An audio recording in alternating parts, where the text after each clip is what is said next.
Good morning and welcome to Post Game Podcast. I'm your host, June. I got my boy B. Foster in the building.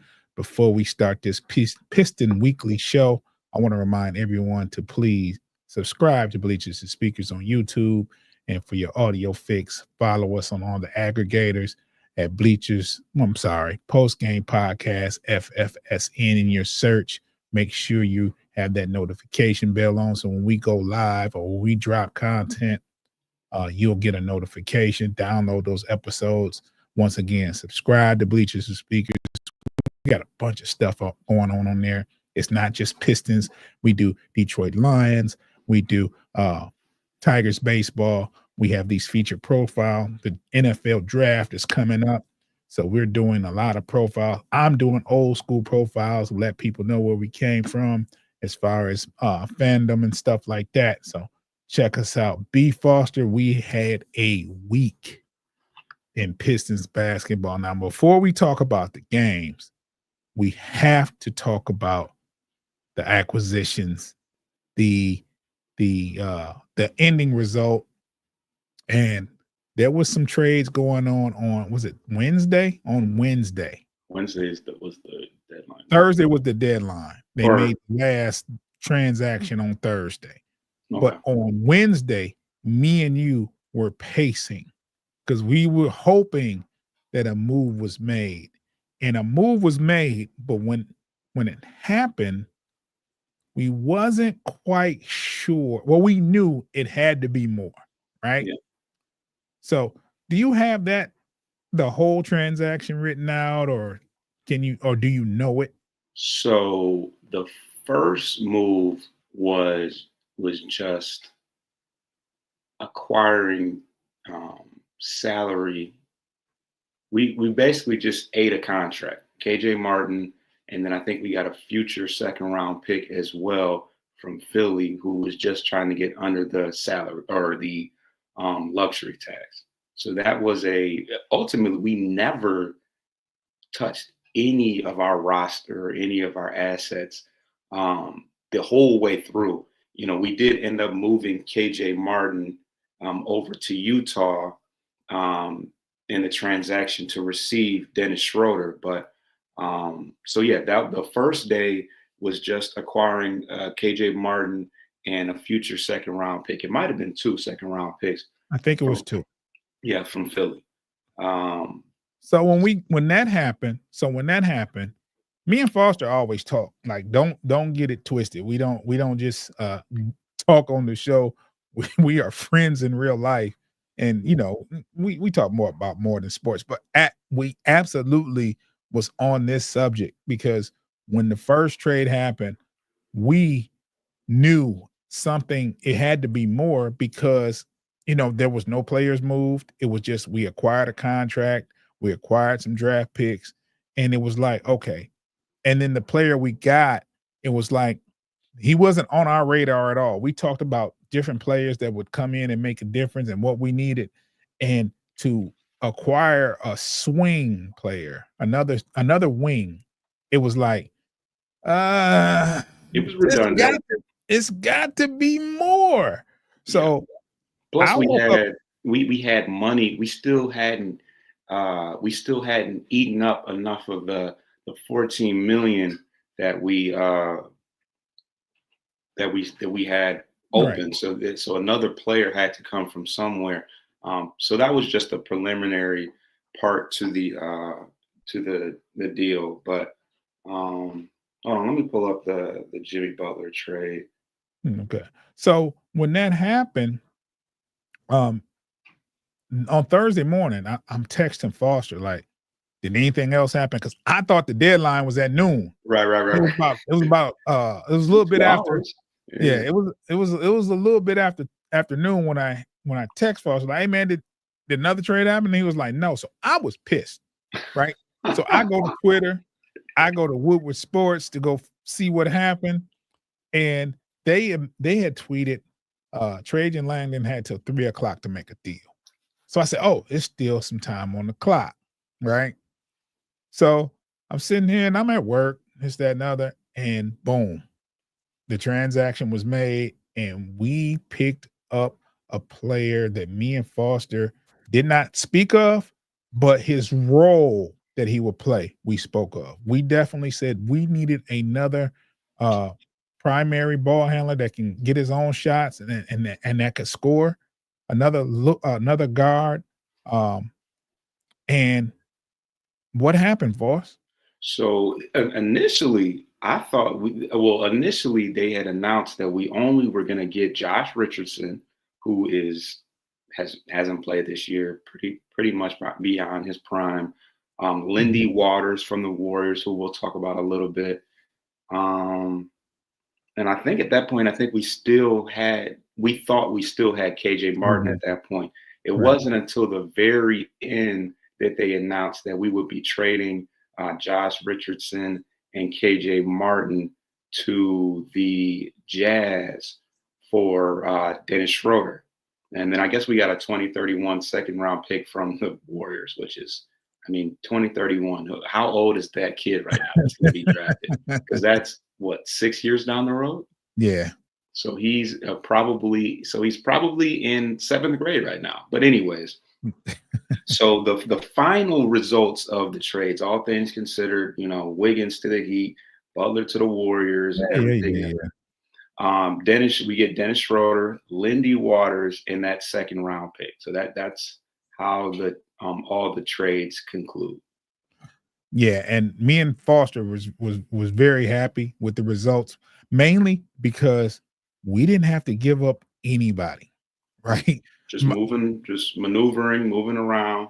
Yeah. Me and Foster talked about it at length last week about players who should stay. And I don't think we talked about it on the show. I think that was a personal conversation with us, like who we wanted to make sure that wasn't go. And I think one of the players we was willing to part ways with was Fontecchio.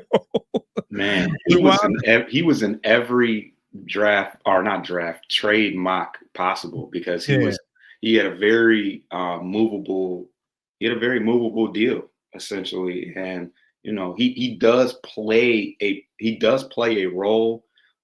He just hasn't played it well this year, but he's still here, and I'm happy. I'm happy that he's still here. Honestly, I'm happy he's here. I'm happy we didn't lose anyone because we just knew we had to lose somebody. But I want to switch focus, and I hate this for my audio listeners because although we appreciate them, they can't see this guy we have on the screen in the middle, right? This guy is on a 1-year contract. I just knew with the way he was playing that teams would be asking for his service and he would be a bargaining chip to get someone else. Now, I said he was off limits. He went into the office of Trajan Langdon and said, please don't trade me. I want to be here. That doesn't happen a lot around these parts where you get these players that say, get me out of here. It's usually the opposite. Get me to a contender. Get me out. This guy said, don't trade me. Please keep me. And when he didn't get traded, I'm talking about Malik Beasley. If you look at the title, it says Beastly. And I didn't come up with that title until after last night's game. He was a starter. Cade did not play. We're going to talk about the other games, the heartbreaker versus Cleveland. But last night's game without Cade was a game I said when I learned that Cade wasn't playing at tip-off, and I said, we lose this game. There's no Cade. Embiid is playing. Paul George is back. Is on the floor. They still they got the Maxey is out there. Oubre. I said, there's no way we win this game. And we were up 29 at half. No Dennis Schroeder, who granted, you can't miss what you never had or haven't had yet, but that's 3 playmakers. 3 of our only playmakers. Yeah, really. you get rid of there was no Cade, so I gave them no chance. And the way they were playing, they were hitting shots, they were playing defense. I think the score was 78 to 49 at half. That's crazy. Yeah. I could have bet the house that would happen. We were up 29. Now, granted, they outscored us in the second half, but when you're up 29 at half, you can let them outscore in the second half, long as and we wound up winning by doubles. I think we wound up winning by 12, but it never got closer than 11. It never got closer than 11. I was sweating bullets when it got to 11. It got down to 11 with about 5 minutes left, and they was throwing the ball. The Pistons got to throwing the ball, and this is where they missed Cade. During that time when they chipped away, we couldn't get a bucket. We were throwing the ball. I think Malik had a block shot, a couple of block threes. It was like we got blocked twice from three.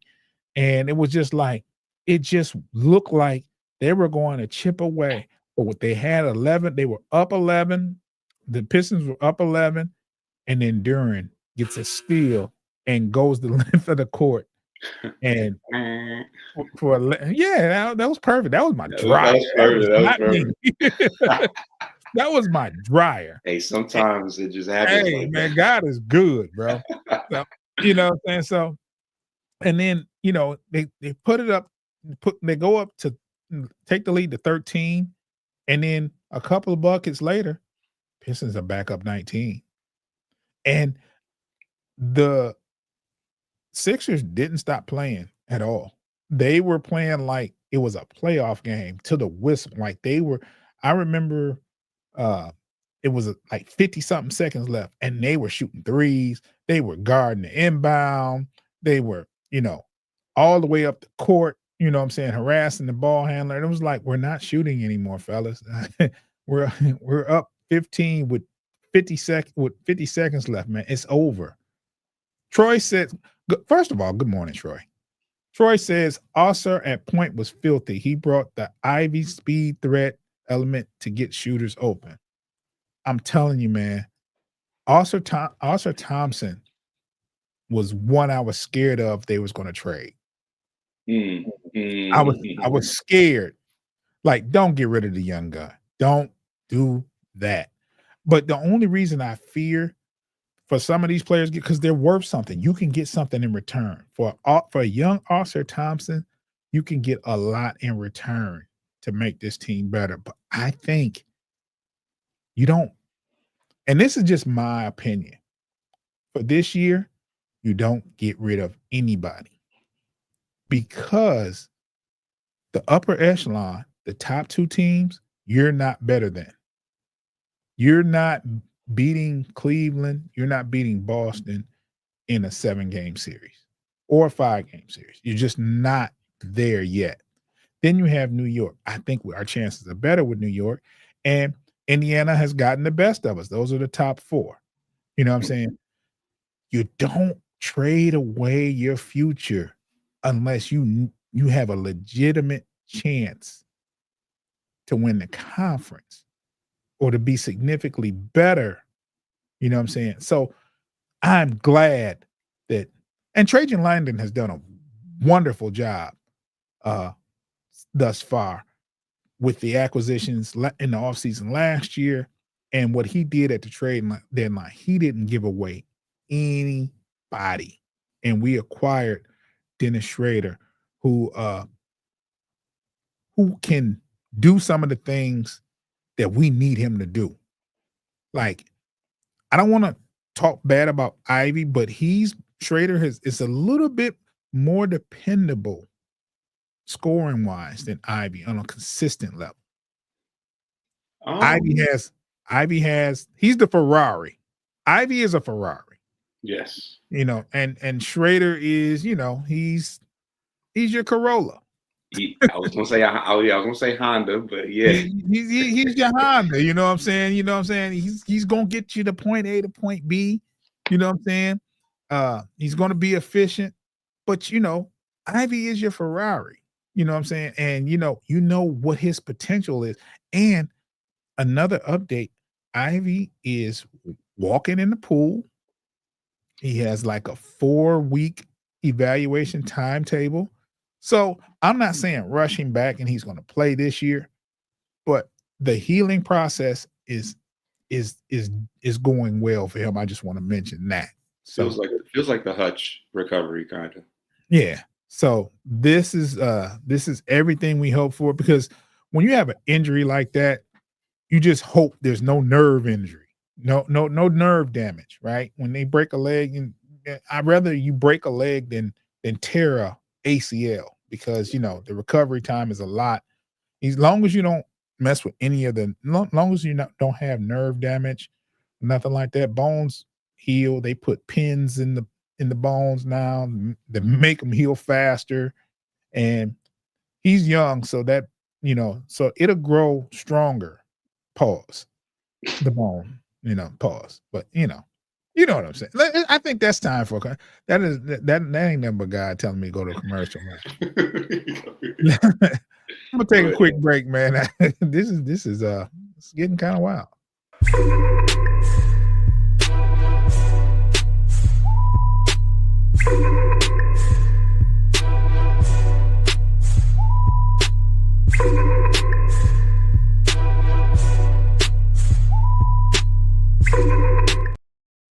We are back. And Foster, one of the things I wanted to talk about was the Cleveland game, man. Okay. I turned it off. I didn't watch the ending. I'm kind of glad in a way, because of the way it ended. But can you walk me through what happened with Arthur Thompson? So, so the incident between him and Jared Allen. Yes, because I Okay. think Jared Allen got ejected, right? Yeah, it actually was reminiscent of the Stewart situation, but so Asar Thompson, I mean, at this point the Pistons are still trying to kind of get back in the game a little bit, but Cleveland was pretty much in control at that point. But Asar was kind of trying to get around a swing, got to get around a screen, and kind of used his arm to, how you, when somebody sets a screen, you kind of, use your arm to kind of, I guess give yourself leverage to to swim around the screen. And I Mhm. guess Jared Allen took exception to that. So when Asar got to the top of the key, uh, Jared Allen reset another screen, and this time, in his mind, he knew he was just gonna clean him out, take him out. So when he went for the screen, as opposed to waiting to the player, to make contact into him, he pretty much full extension threw his arms out. Now Jared Allen is a gigantic human being. Asar Thompson is like Yeah. 6'6", maybe two bills. But he's got a good 50, 60 pounds on him, and just cleans them out. And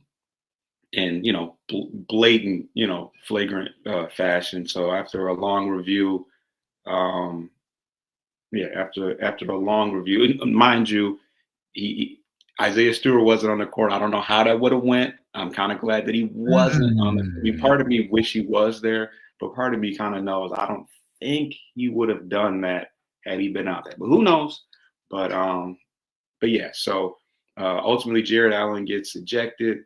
I think Asar, I'm not sure whether he knocked down the free throws or not, but it did kind of, as opposed to the Pistons folding and crumbling under those type of elements, we kind of rallied back and were able to tie up the game. And then, of course, what happened at the end happened at the end. We lost the game, but I think that was Miraculous shot. That was a good shot. yeah, that was crazy. That was crazy. And then Asar kind of he gambled on because it was a pretty improbable shot to make. Yeah. Garland had to go You the gotta length. make I'll give you that shot. I'll gamble if that's all I'm gonna give up. Yeah. I mean, In that you play the well. If he doesn't gamble, I don't think Garland even gets that look. Granted, it wasn't the best look. I think he right. stays in front of him pretty good, but when he reached, Garland was able to get past him and hit a buzzer beater half court shot, which was kind of insane. Yeah. But I Teachable think moment though. yeah, teachable moment. But it also taught him that his team had his team had his back in the moment of that situation, and we almost were victorious at the end of that. So it's just like the game yesterday. If this doesn't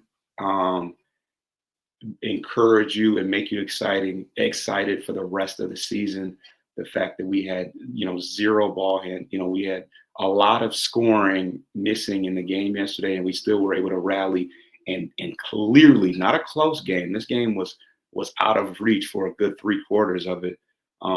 If this doesn't make you excited, I don't know what will. So last night, Malik Beastly. Yeah, I call him Beastly after last night. That is not a typo. I did not try to spell Beasley. It's Beastly. He had 36 points last night, 9 3-pointers, and it looked like whenever he took a wide open three, he canned it. Whenever he was wide open, he and had time to set, canned it. You saw the dance after that shot went up. he even had a nice little finger roll on Embiid too. I was like, okay. Every once in a while, he surprised you with the put the ball on the floor and take it to the rack. And I'm not saying I text you during one show and I said, this is what I like. Malik passed up a three, took a few dribbles and got to the cup and made it. I think he missed the shot, but I said I need to see more of that because oftentimes he'll settle for a three with a hand in his face, and he doesn't have to. He can actually get more twos. But a shooter gonna shoot from out there. That's what he does. And those are for him. Those are sometimes less. I mean, that dude works extremely hard. You see him at the court way before anybody else is out there knocking down 100 shots. He's on pace to break the season record for the Pistons as far as three. I think he didn't break it yet. He was getting real close, but yeah, he's obviously got a lot of time left, and he's got a lot of time. Definitely put a dent into it last night with 13 makes. So he definitely has a lot of time. I mean, they mentioned it last night about his 3-pointers, and he's money from three, and this is why. And then it's not just the scoring, it's not just the 3-point, it's his attitude. I think he's the leadership in the locker room that we so sorely needed last year. Like, he provides that. I think Tim Hardaway Jr. provides that. And he was another person who I said, hey, him and Fontecchio can, they can kind of go. But I'm glad they're still here. I thought second round, we both said a second round Hardaway and Fontecchio get us what we need. Right. Yeah. But Fontecchio had a nice little game. At one point he was 0 for 6. I was pretty pissed off last night for a minute. He hit a three and he hit a three and broke that spell. But I was like, hey man, you messing up, bro. You made the trade deadline. Don't make me waive you. And you see that fake article yesterday about Schrader being waived. Yeah. And people were shout out to my boy LL Cool J. He is a Milwaukee Bucks fan. That is my brother, but he's a Bucks fan, and he reposted it. And then GE, shout out to GE, was like, we should pick him up. Oh, yeah, you wish. No. Shout out to GE, man. But no, that shit don't go together. No, I don't go together. If you're watching, man, check out a GE battle, man. He's a dope battle rapper. Where can you find his battles, Foster? Pretty much on Black Ice? If you YouTube GE versus capital G, capital E versus. Same for Cool J. Same might come up. Yes, of course. Google LL Cool J. They're dope performers. They're dope battle rappers. Check them out. Those guys are from the Milwaukee area. I personally know Cool J. I haven't had the pleasure of meeting GE, but LL Cool J is fam to me. So check those two out. But yeah, they were kind of getting kind of happy that.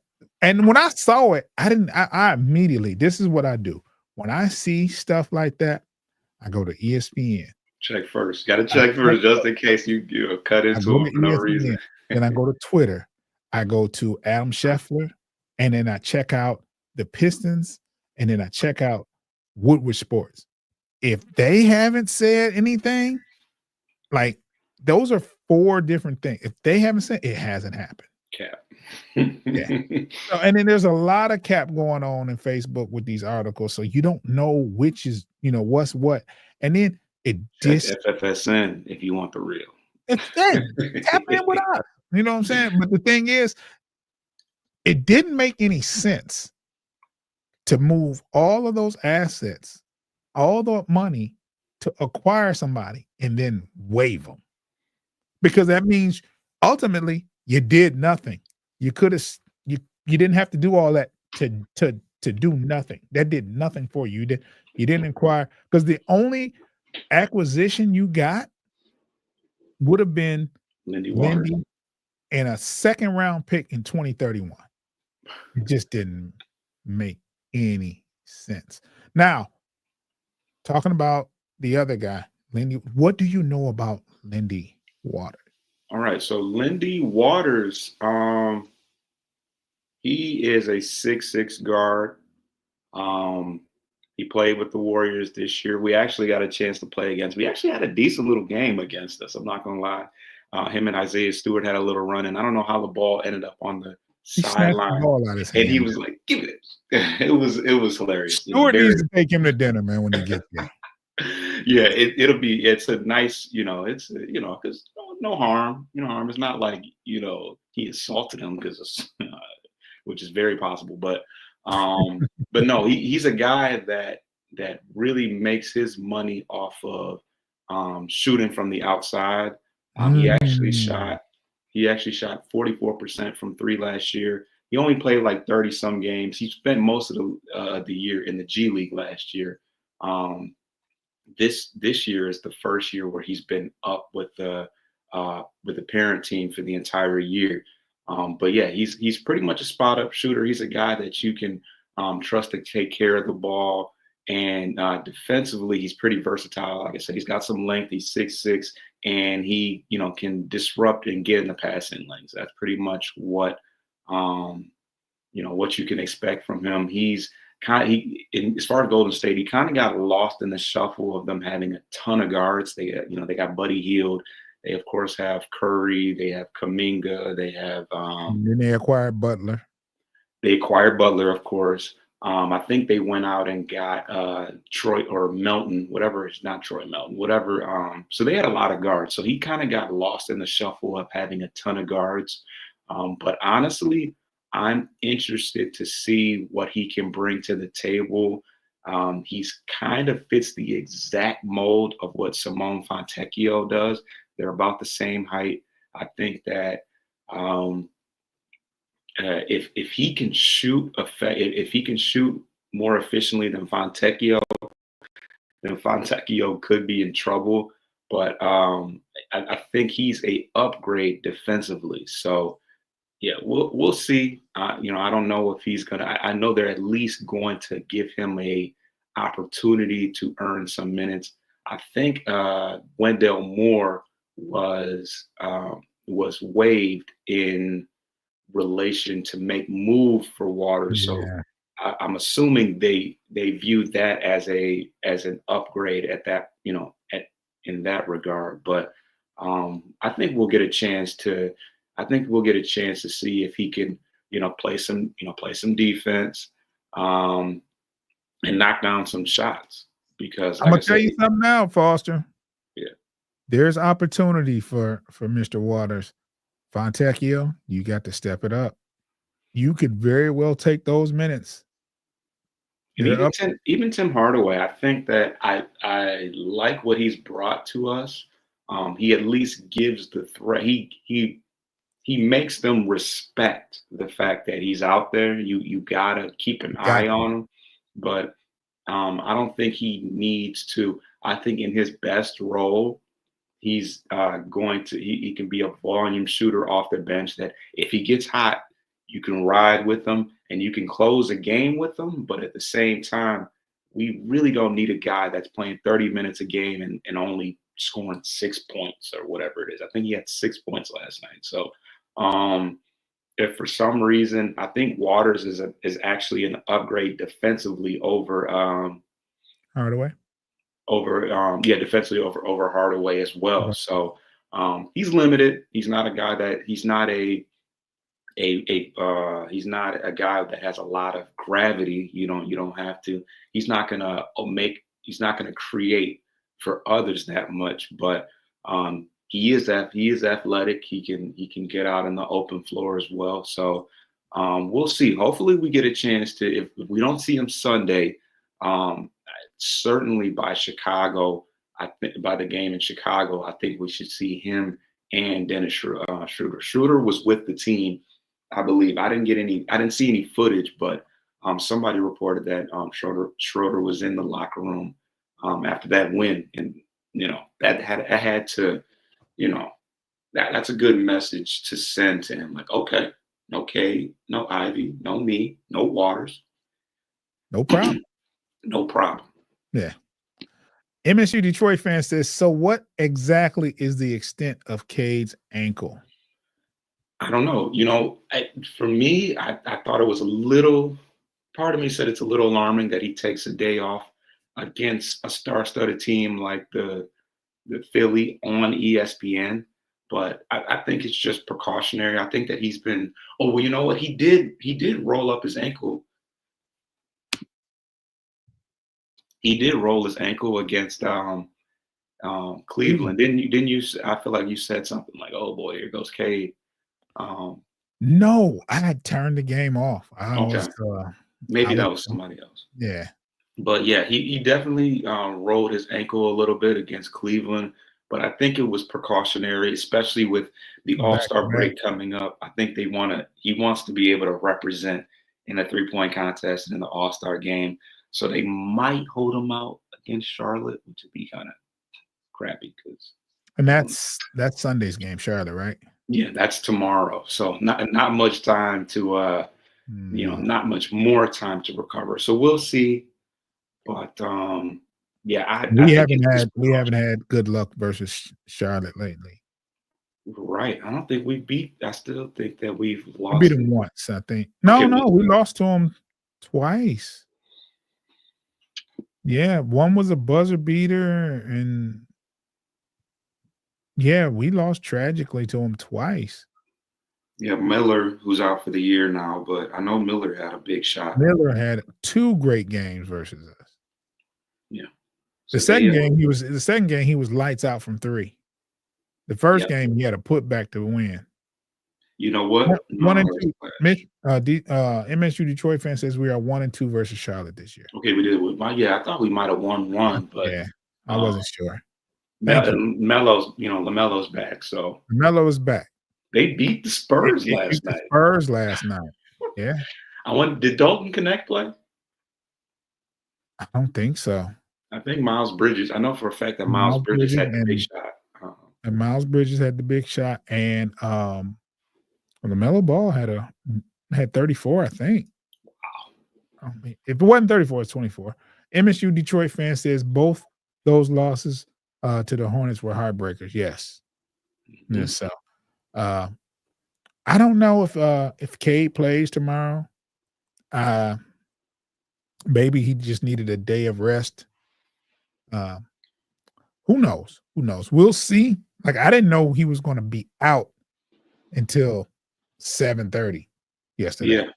Yeah. Somebody posted on the internet that they had caught word I was hoping they were trolling, but yeah, somebody said that they got word that Cade might be out for this game. But I was watching the pregame and they had the starting lineup, and they had Malik Beasley in the starting lineup, and I was like, great. And I was like, at point guard, I'm like, ooh. Great. And the reason why I said great, because they showed both starting lineups, Embiid was there, Paul George was there, Matthew was there, Oubre, and I said they're just better on paper than we are right now. Just it's not even close on paper. MSU Detroit fan says also on the road. A win against Charlotte was at home, and it was one of the worst games by the refs this year. Yeah. I can imagine. Yeah. And tomorrow's game is early, correct? That's a 1 o'clock game. Because of the big game. And it's Super Bowl Sunday. So look, man, I don't plan on going anywhere tomorrow, right? I plan on watching the Pistons. I plan on doing I might do a Super Bowl preview, even though it hurts my heart that the Lions aren't there. I might do a Super Bowl preview. Definitely going to do watch the Pistons game. I might even, if the Pistons win tomorrow, I will go live. Say it, put it like that. I will go live, especially if Schrader plays. If Dennis Schroeder plays, I will go live and talk about it. Definitely. MSU Detroit fan says finally have some early games. And he also says Red Wings and MSU basketball also playing at 1 today. Today. Oh, okay. All right. Cool. We got something to do. Yeah. Something to do. So today is one of those days. I mean, tomorrow, it's a good weekend for sports. Pistons are 27-26. Foster, we talked about the ceiling for this team in the offseason. How many wins? And we both said about 28 games. Wow.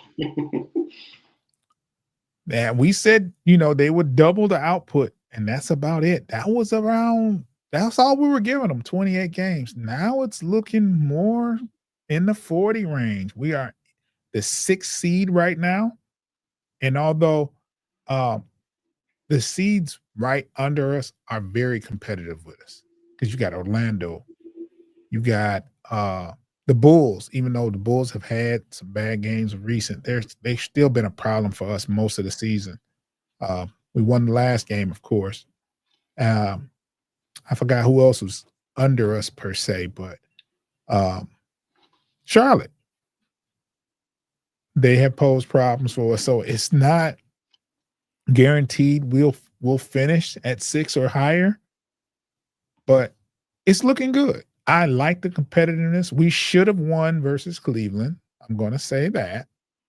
And the reason why I say we should have is not because of the last second shot or anything like that. They didn't have Russell on. Russell didn't play. I mean, not Russell, Mitchell. Sorry. Mitchell didn't play. Right.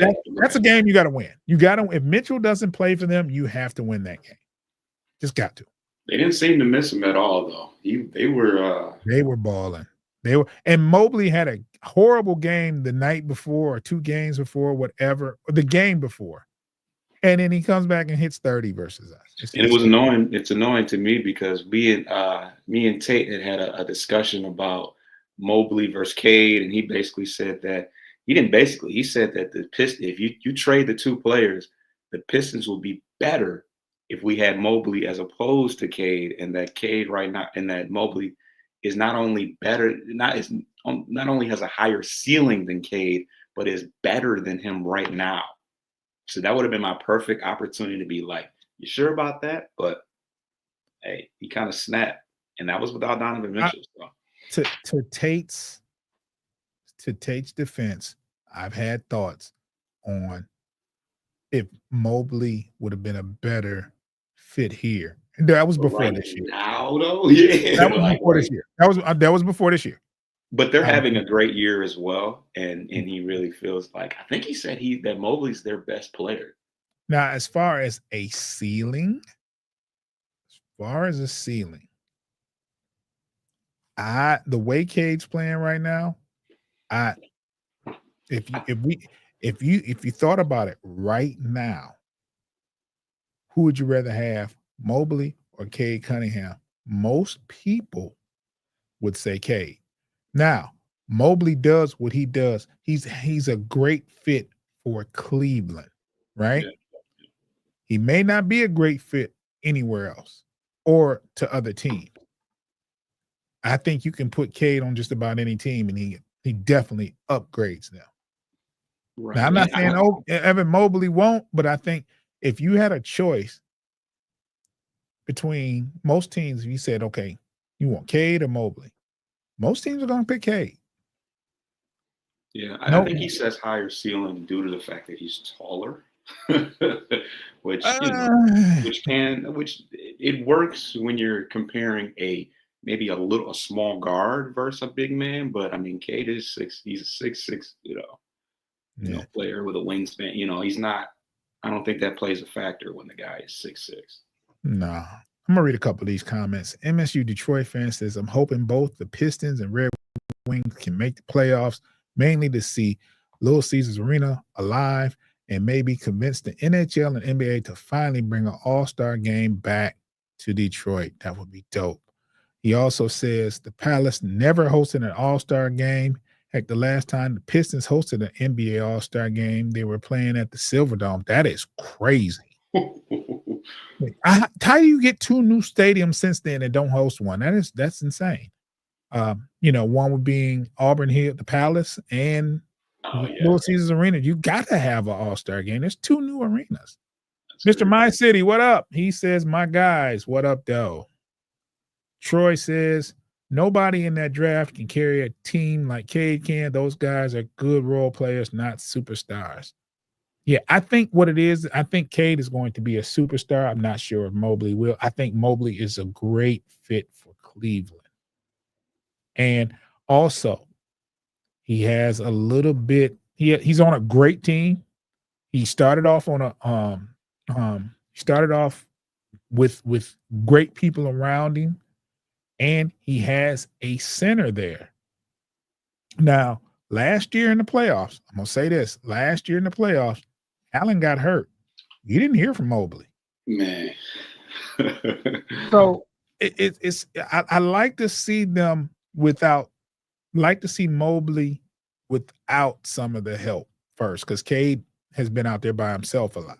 So I like to see him, but he works for Cleveland. So and I get it. I get it. He's a good fit for Cleveland. He's a hell of a player too. Mr. My City says way too many empty seats in Little Caesars Arena on ESPN last night. And versus Cleveland, there was a lot of empty seats as well. Y'all better start getting to these games while the tickets are still reasonable. Come playoff time, you already know what it is. Hey, I'm going to tell you something, Mr. My City. You don't have to tell Foster that at all. I think Foster got season tickets, bro. Every now and then, I hit him up and say, hey, man, you want to blog after the game? He'll say, oh, I'm at the game. That's 90% of the time, bro. 90% of the time. He's always there. So, hey. MSU Detroit fan says, yeah, the way the NBA, NHL, and MLB pick their all-star locations along with the Super Bowl host, usually they pick the new arena stadiums, but LCA, which has been open since 2016-17, hasn't done either. Like I said, they didn't have one in the Palace either. That's crazy. It's crazy they've been open since 2016. That time is gone. Yeah, MSU Detroit fan also says, yeah, more people need to show up, at least for the Pistons. The Red Wings are usually selling out. Yeah, the Red Wings ticket is, you can't just go and get a ticket for the Red Wings game.